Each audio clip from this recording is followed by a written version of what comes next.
ओम नमः शिवाय। मेरे शिव चैनल पर आप सबका स्वागत है। सबसे पहले तो आप सभी शिव भक्तों के चरणों में मेरा प्रणाम। बात करते हैं अरुणाचल महात्म्य के बारे में। अरुणाचल प्रदक्षिणा, इस ब्रह्मांड की सबसे बड़ी प्रदक्षिणा अरुणाचलम प्रदक्षिणा।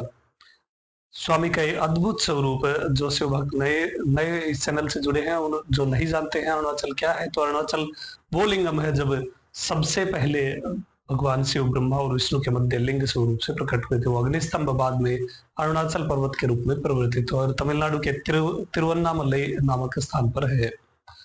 इसके बारे में बहुत सारी जानकारी, बहुत सारी इंफॉर्मेशन और सभी प्रदक्षिणा का महात्म्य, अरुणाचल दर्शन का महात्म्य, इस सब के बारे में बहुत सारे वीडियो चैनल पर आ चुके हैं। जिन शिव भक्तों ने वीडियो नहीं देखी है तो यहाँ ही बटन पर लिंक मिल जाएगा, वहां जाकर के आप देख सकते हैं। अब इसी अरुणाचल महात्म्य खंड में हम एक अलग से छोटी सीरीज प्रारंभ कर रहे हैं जो अष्टलिंगम से संबंधित होगी। जब आप अरुणाचल की प्रदक्षिणा प्रारंभ करते हैं, अरुणाचल की प्रदक्षिणा देखिए क्या अद्भुत महिमा है। अरुणाचल की प्रदक्षिणा करने वाले भक्त के चरण रज से पृथ्वी पवित्र होती है। अरुणाचल की जो प्रदक्षिणा करते हैं, ऐसे शिव भक्तों के चलने से रेत में जो पगडंडी बनती है, उसके दर्शन मात्र से आपको शिवलोक प्राप्त होता है। तो क्या महिमा है अरुणाचल प्रदक्षिणा की। जब आप अरुणाचल परिक्रमा प्रारंभ करते हैं तो आपको 8 शिवलिंगों के दर्शन मिलते हैं जो अष्ट दिक्पालों के द्वारा पूजित लिंगम है। और मध्य में ईश्वर, हमारे परमेश्वर भगवान शिव अरुणाचल रूप में स्थित है। ये 8 शिवलिंग अष्ट दिक्पालों के द्वारा पूजित है। इन्हीं में से आज पहले लिंगम के बारे में हम इस वीडियो में डिस्कस करने वाले हैं। ये पहला लिंगम है इंद्रलिंगम। जैसा नाम से आपको ज्ञात हो रहा है कि इंद्र द्वारा पूजित ये लिंगम है। जब आप अरुणाचल प्रदक्षिणा प्रारंभ करते हैं तो पहला ही शिवलिंग आपको इंद्रलिंगम प्राप्त होता है जो इंद्र के द्वारा पूजित है। यहाँ पर इंद्र ने बलासुर, जंब आदि दैत्यों के वध से जो पाप प्राप्त किया, उस पाप से निर्लिप्त होने के लिए उन्होंने भगवान शिव के लिए तपस्या प्रारंभ की और शिवाज्ञा से, भगवान शिव के आदेश अनुसार इंद्र ने अरुणाचल की तलहटी में आकर के यहाँ पर पूजा की थी, शिवलिंग की पूजा की थी इंद्राणी के साथ। यहाँ पूजन अर्चन के बाद इंद्रदेव को शिव कृपा प्राप्त हुई और वो पाप से निर्लिप्त हुए, पाप से मुक्त हुए। साथ ही उन्हें इंद्रत्व की प्राप्ति भी हुई। इससे प्रसन्न होकर के इंद्रदेव ने अपने प्रिय मेघ, पुष्कर नामक एक मेघ को, पुष्कर नामक एक बादल को आज्ञा दी और उस पुष्कर नामक मेघ ने अरुणाचल पर्वत के ऊपर पुष्प वर्षा भगवान के ऊपर की।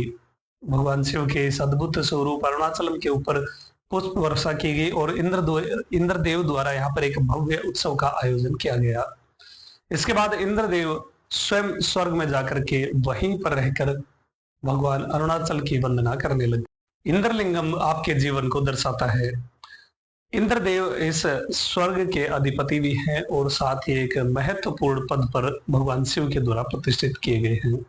जब एक जीव का संसार चक्र प्रारंभ होता है तब इंद्रदेव उन्हें समझाते हैं, उस जीव को समझाते हैं कि यात्रा बहुत मुश्किल होती है और यहाँ से वापिस आना बहुत कठिन होता है क्योंकि विस्मृतियां होती हैं और पहले आप क्या थे, आप अपने मूल इस ईश्वर के साथ क्या थे, वो सब विस्मृत हो जाता है, वो सब आप भूल जाते हैं। और यही स्थिति होती है एक जीव की। जीव का लक्ष्य, परम लक्ष्य मुक्ति प्राप्त करना होता है, उस परम ईश्वर के साथ एकीकार करना होता है। किंतु जीव इस संसार चक्र में आकर के उन सब चीजों में पड़ करके उस जीवन से ही प्रेम करने लग जाता है, ना कि ईश्वर से। इसलिए उस जीव की यात्रा आवश्यक होती है ताकि उसे रियलाइज हो, उसे ये बात पता चले कि मुक्ति क्या है और उसे मुक्ति क्यों चाहिए। इंद्रलिंगम जन्म, आपके जन्म को दर्शाता है। यहीं से जब आप अरुणाचल प्रदक्षिणा प्रारंभ करते हैं तो सबसे पहला लिंगम इंद्रलिंगम प्राप्त होता है। यहां से चल करके आप पूरी मुक्ति तक की यात्रा यानी अरुणाचल प्रदक्षिणा पूरी करते हैं। जन्म से लेकर के मुक्ति तक के पूरे इस मार्ग में जो एक चीज हमेशा सेंटर में रहती है वो ईश्वर है, वो अरुणाचल स्वरूप है। भगवान सदैव आपके साथ रहते हैं, बस उनकी ओर निहारना होता है तो आप पर अनुग्रह करते हैं। यही चीज इंद्रलिंगम के साथ होती है। जब आप इंद्रलिंगम के दर्शन करते हैं तो हाथ में वज्र धारण किए हुए इंद्रदेव आपकी अज्ञानता पर प्रहार करते हैं, आपकी अविद्या का नाश करते हैं और एक आध्यात्म रूपी अमृत कलश से आपका अभिषेक करते हैं, आपकी आध्यात्मिक उन्नति होती है। इंद्रलिंगम के दर्शन जब आप करते हैं तो आपको वैभव और समृद्धि भी प्राप्त होती है। यहाँ पूजन अर्चन के बाद इंद्रदेव को शिव कृपा प्राप्त हुई और वो पाप से निर्लिप्त हुए, पाप से मुक्त हुए, साथ ही उन्हें इंद्रत्व की प्राप्ति भी हुई। इससे प्रसन्न होकर के इंद्रदेव ने अपने प्रिय मेघ पुष्कर नामक एक मेघ को, पुष्कर नामक एक बादल को आज्ञा दी और उस पुष्कर नामक मेघ ने अरुणाचल पर्वत के ऊपर पुष्प वर्षा भगवान के ऊपर की। भगवान शिव के इस अद्भुत स्वरूप अरुणाचलम के ऊपर पुष्प वर्षा की गई और इंद्रदेव द्वारा यहाँ पर एक भव्य उत्सव का आयोजन किया गया। इसके बाद इंद्रदेव स्वयं स्वर्ग में जाकर के वहीं पर रहकर भगवान अरुणाचल की वंदना करने लगे।